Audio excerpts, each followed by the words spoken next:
छत्रपती संभाजीनगर जिल्ह्यातील कन्नड शहरात Jadhav nursing home येथे वंध्यत्व निवारण शिबिराचे आयोजन करण्यात आले। मी अँड मम्मी आणि जाधव नर्सिंग होम यांच्या संयुक्त विद्यमाने आयोजित या शिबिराचे उद्घाटन नगराध्यक्ष फरीन बेगम अब्दुल जावेद यांच्या हस्ते झाले। यावेळी नगराध्यक्ष फरीन बेगम यांनी मातृत्व ही स्त्रीचे खरे दागिने असे सांगत स्त्रियांच्या जीवनातील मातृत्वाचे महत्त्व अधोरेखित केले। ग्रामीण पोलीस ठाण्याचे पोलीस निरीक्षक नारायण गीते प्रमुख उपस्थितीत होते। शिबिरात डॉक्टर योगेश शिंदे यांच्या नेतृत्वाखाली डॉक्टर राखी जैन यांनी 56 महिला रुग्णांची तपासणी केली। आवश्यक असल्यास शिबिरातील रुग्णांच्या ऑपरेशनसाठी 20% सवलत देण्यात येणार असल्याची माहिती डॉक्टर जैन यांनी दिली। यावेळी doctor Raviraj Jadhav, Krishi Bhushan doctor S J. Jadhav, doctor Sadashiv Patil, doctor Ayyaj Ujade आणि डॉक्टर गोपाल पाचोळे यांच्यासह मान्यवर उपस्थित होते। शिबिराच्या यशस्वीतेसाठी जाधव नर्सिंग होमच्या कर्मचारी आणि आयोजकांनी विशेष परिश्रम घेतले।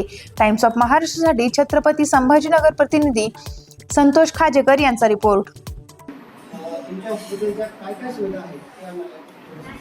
आमचं मम्मी अँड मी हॉस्पिटल मागील 15 वर्षापासून संभाजीनगर बीड बायपाससाठी कार्यरत आहे। योगेश शिंदे सरांच्या फॅसिलिटीजमध्ये असं आहे की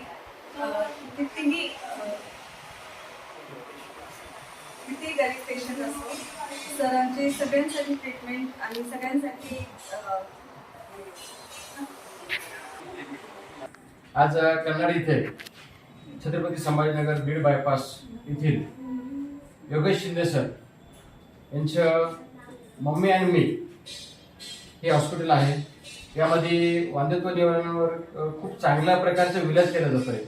जर यदा कदाचित कोणी गरीब असेल आणि त्याच्याकडं पैसे देण्यासाठी तशी कंडिशन नाही तर अशा लोकांना डॉक्टर योगेश शिंदे सर हे मोबाईल पैशामध्ये फक्त मेडिसिनचे पैसे घेऊन हे सुद्धा ट्रीटमेंट देतात असं आम्ही स्वतः बघितलेलं आहे।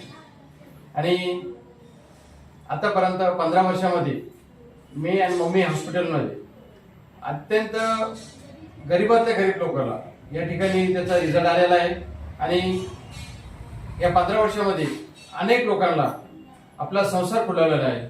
ज्या लोकांना लेडीजला संतती नाही आहे अशा घरांमध्ये एक संततीचा दिवा लागला गेला आहे। आणि ते नेहमीच जैन मॅडम असो, योगेश शिंदे सर असो की मम्मी अँड मी असो या हॉस्पिटलचे नेहमीच आभार आणि धन्यवाद मानतात। सर, एक प्रश्न होता, जर एखाद्या व्यक्तीची परिस्थिती नाही आहे पूर्ण फीस पेड करण्याची तर अशा व्यक्तीला तुम्ही काही सुविधा देतात का? हो, मी अँड मम्मी हॉस्पिटलतर्फे डॉक्टर योगेश शिंदे सरांच्या वतीने या ठिकाणी सुविधा अशा आहे की अत्यंत गरीब जर असला तर तुम्हाला स्टेप बाय स्टेप मेडिसिनचे पैसे तर द्यावाच लागणार। ठीक आहे, डॉक्टर स्वतःचे चार्जेस नाही घेणार पण लागणारी मेडिसिन ही आपल्याला परचेस करावं लागतात। तर तुम्ही स्टेप बाय स्टेप पैसे देऊ शकतात आणि आपला विलाज करून संतती प्राप्त करू शकतात।